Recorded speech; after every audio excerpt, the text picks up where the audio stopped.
pon mien a gol dir men. Gu ben gu diao gol dir man ran pinom akan ejeng gudak. Pinom ejeng gudak gudak gu ben wala tal tok. Agol biyo maran nyalen gem. Nyale ya ben ye. Nyalen gem. Nyale ya ben ye.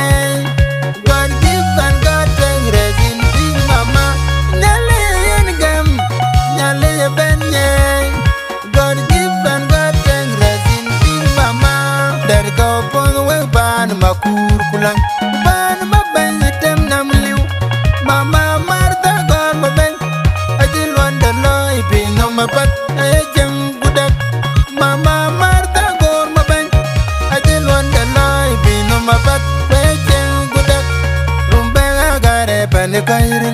Dajaga na nyangke loy kuganyang. Rumbe agare panikairi. Dajaga na nyangke loy kugaymoy. Yan makur kulang.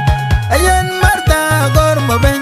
Dari ibu gumuyar nyarku kwamban nyarku kwa choli. Pinom ejeng gudang dari ibu. Ayan makur kulang. Ayan Martha God maben.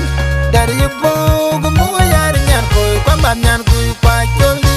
Pinom ejeng gudang dari ibu. Nyali engem. Nyali ya ben nye. Nyali engem. Nyali ya ben nye. God give and God take resin big mama. Nyale engem. Nyale ya ben nye. God give and God take resin big mama. Mama Martha God maben. Nang diril boy jene gerkum guma gon boy rumbe agare pen kairil. Mama jirapur.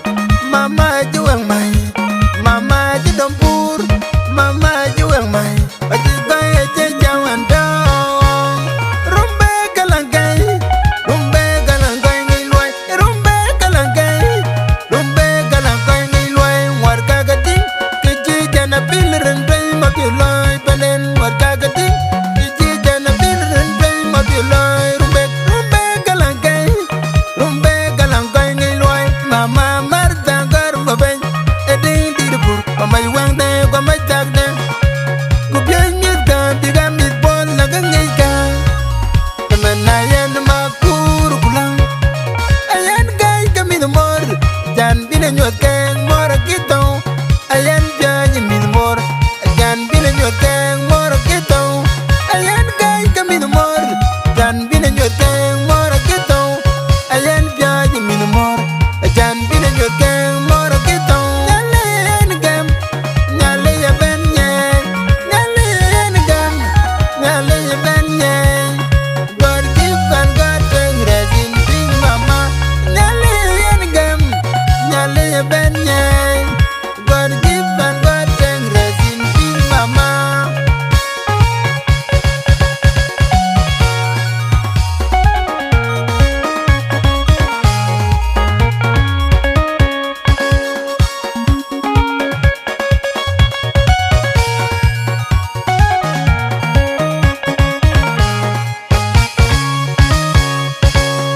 Oga pon mien a gol dir men.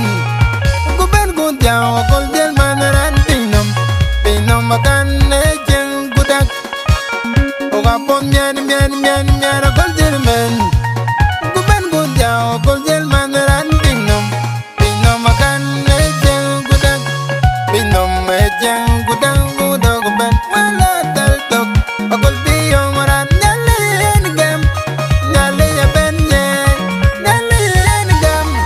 Nyale ya ben nye. God give and God take resin big mama.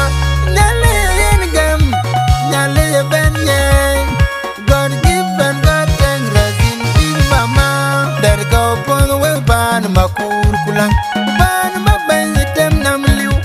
Mama Martha God maben. Ajil wanda loy pinom mapat ejeng gudak. Mama Martha God maben. Ajil wanda loy pinom mapat ejeng gudak. Rumbe agare panikairi. Dajaga na nyangke loy kuganyang. Rumbe agare panikairi. Dajaga na nyangke loy kugaymoy. Yan makur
Chale ya ben nye